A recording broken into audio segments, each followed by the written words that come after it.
محبت کی یہ البیلی اور انوکھی داستانیں اہل ایمان رقم کی ہیں۔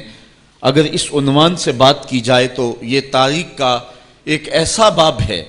حضرت سمیہ رضی اللہ تعالی عنہ اسلام کی پہلی شہیدہ، جن کو مکے کے چوک میں ابو جہل نے جو ہے وہ نیزہ مار کر کے شہید کیا۔ راہ خدا میں بہنے والا یہ خون تاریخ اسلام نے محفوظ کر لیا کہ ایک عورت کا خون تھا، اور پھر حضرت عمار ابن یاسر کے والد حضرت یاسر کو بھی شہید کیا گیا۔ دونوں ماں باپ شہید ہو گئے اور بیٹا پھر بھی ڈٹا ہوا ہے۔ کافروں نے حضرت عمار ابن یاسر کو پکڑ کے تپتی ہوئی آگ میں ڈال دیا، اور انہوں نے رخ کیا حضور کے کاشانہ انور کی طرف، اور آنکھوں میں آنسو امڑ آئے تو کافر سمجھے شاید جلتی ہوئی آگ کے شعلوں سے اور بھڑکتے ہوئے کوئلوں سے ڈر گیا ہے۔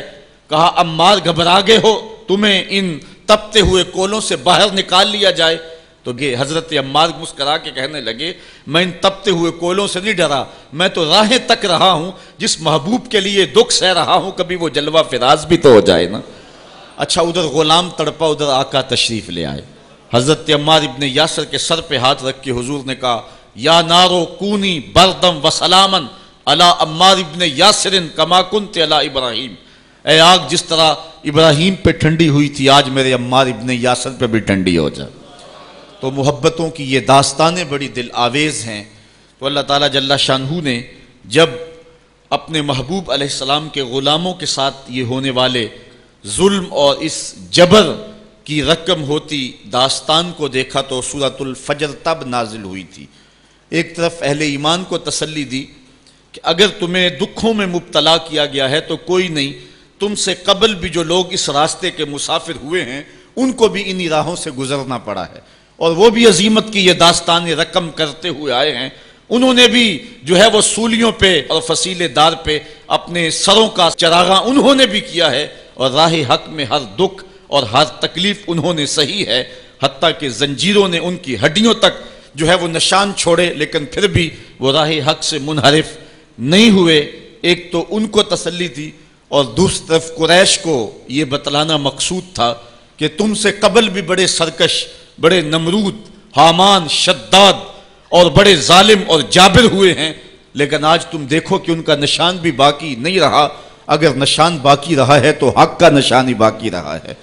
اس لیے سورۃ الفجر اس ماحول میں نازل ہوئی ہے جب کہ جو ہے وہ اسلام کے اوپر اور اہل ایمان کے اوپر سخت آزمائشیں تھیں، اور سخت جو ہے ان کے اوپر تکلیف تھی۔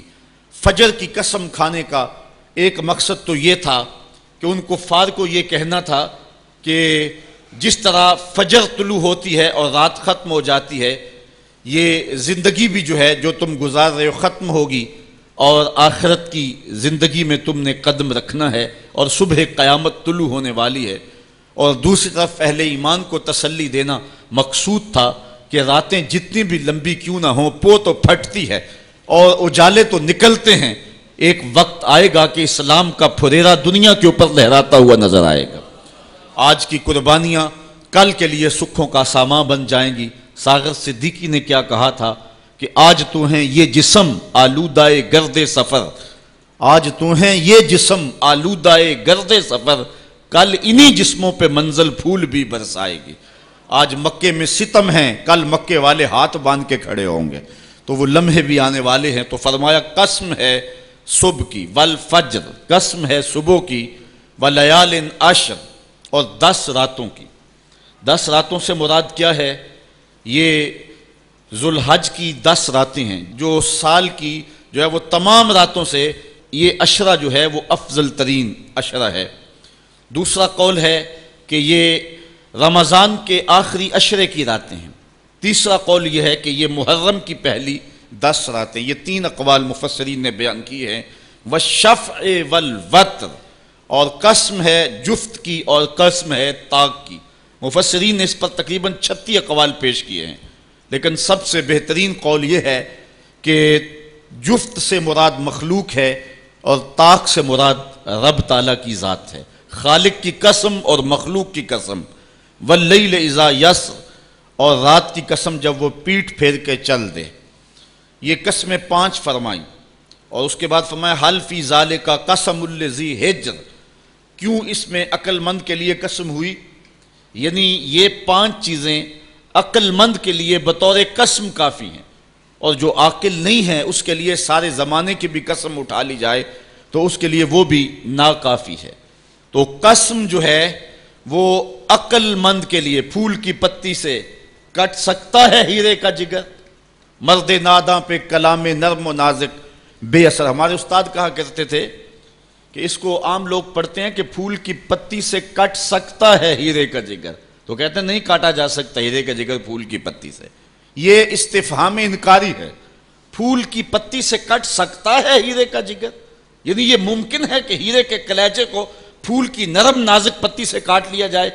تو جس طرح پھول کی پتی سے ہیرے کا کلیجہ نہیں کاٹا جا سکتا، اس طرح کلام نرم و نازک جو ہے وہ کسی ناداں شخص پہ اثر نہیں کر سکتا۔